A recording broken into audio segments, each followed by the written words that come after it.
इन्होंने जाल के पेड़ का आरोप लगाया, जब उसमें भी सक्सेस होते ही नज़र नहीं आ रहे हैं, उसके बाद इन्होंने थर्ड स्टेप यानी कि 20 लाख रुपए मांग लिए आपने। जी सर, किससे मांगे और किसने मांगे, कुछ सबूत तो दिखाओ हमें। सिर्फ 4-5 लोग हैं जो कंप्लेंट दे रहे हैं, पहले वाले उसमें भी और इस वाले में भी।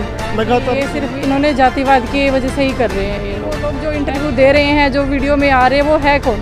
कोई भी नहीं जानता उनको। भी वही हैं, ताला लगाने वाले भी, खोलने वाले भी, सब वही हैं। दोस्तों, एक बार फिर से बनमोरी गांव का एक पक्ष जो सरपंच पक्ष है, जिस पर लगातार कभी जाल का पेड़ के आरोप है, कभी फिरौती मांगने के आरोप लगाए गए, कभी धर्मशाला के नाम पे वहाँ कुत्ते जो कि वहाँ कुत्ते मार दिए गए, बड़े बड़े आरोप लगाए गए। पहला पक्ष हमने आपको दिखाया था, फिर दूसरा दिखाया है, फिर इस मसले में धर्मशाला वाले में भी हमने पक्ष दिखाया है।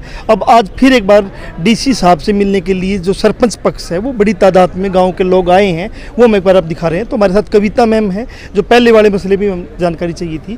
तो मैम नमस्कार। नमस्ते जी। मैम, लगातार आरोप पे आरोप लगाए जा रहे हैं, वो झूठे हैं सच्चे हैं वो तो गाँव के लोग बताएंगे या जाँच में आएगा, लेकिन एक बार ये आरोप लगा कि 20 लाख रुपए फिरौती मांग ली गई जी।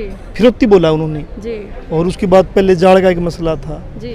क्यों कर रही है सब कुछ? सर, ये जैसे मैंने पहले भी बताया है कि ये सिर्फ इन्होंने जातिवाद की वजह से ही कर रहे हैं। ये लोग पहले इन्होंने एक मुकदमा डाला कोर्ट में, वो इन्होंने विड्रॉ किया। दूसरा था, इन्होंने जाल के पेड़ का आरोप लगाया, जब उसमें भी सक्सेस होते ही नज़र नहीं आ रहे हैं, उसके बाद इन्होंने थर्ड स्टेप बढ़ाया है कि धर्मशाला के अंदर कुत्ते मारे गए हैं, उसको बंद किया गया है, फिरौती मांगी गई है। फिरौती किससे मांगी गई है? कोई जिससे मांगी गई है वो क्या आज तक सामने आया है? वो तो सामने आया नहीं ना जिसने फिरौती मांगी है। तो किससे मांगी गई है? वही सिर्फ 4-5 लोग हैं जो कंप्लेंट दे रहे हैं, पहले वाले उसमें भी और इस वाले में भी। लगातार उनके लोगों के साथ बाहर के लोग भी कुछ इस मामले में इन्वॉल्व हैं, बाहर के लोग भी आ रहे मिलने जुलने के लिए, उनके साथ जो यहाँ प्रशासन से मिल रहे हैं, क्या बाहर के लोग भी इसको आवाज़ दे रहे हैं? क्या कोई मंदिर से भी जुड़ा कोई मसला है? जी, बाहर के लोग ही हवा दे रहे हैं, गांव के लोग तो कम ही लग रहे हैं। अब जो हमने जिसकी वीडियो हमने देखी है, देखने मिल रहा है, हम जानते ही नहीं वो लोग कौन है, वो बाहर के ही लोग हैं। उनको तो गांव में शांति बनानी चाहिए, वो इस बात को भड़का रहे हैं, गांव में शांति फैला रहे हैं। हमें पता ही नहीं है, किसी को भी नहीं पता कि वो लोग जो इंटरव्यू दे रहे हैं, जो वीडियो में आ रहे हैं, वो है कौन? कोई भी नहीं जानता उनको। तो उनका तो कोई मैटर ही नहीं है। इसका मतलब कि पीछे कोई बहुत बड़ा हाथ है, बहुत बड़ा हाथ है। और डीसी साहब से आज आपकी मुलाकात हुई है, क्या कोई बातचीत हुई होगी?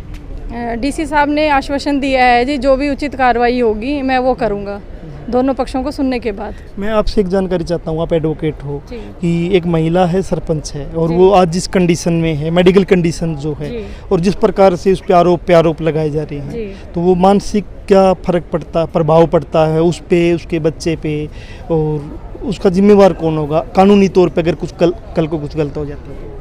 सर, मानसिक तौर से नहीं, फिजिकली भी हरासमेंट हो रहा है इनका। फिजिकली भी हो रहा है, मेंटली भी हो रहा है। इनका ट्रैवलिंग का डॉक्टर ने मना किया हुआ है, 9th मंथ इनको लगा हुआ है, बार बार ट्रैवल किया जा रहा है। सिर्फ किसकी वजह से? कंप्लेनेंट की वजह से ही है ना। अगर कुछ होता है तो कल को जिम्मेवार वही है जो अननेसेसरी हमें भगा रहे हैं, दौड़ा रहे हैं। मेन जो कंप्लेनेंट है, जो उसके साथ प्रतिनिधि है उसके, वही सब इसके जिम्मेवार है। तो मैम, आप भी थोड़ा सा इधर आ जाइए।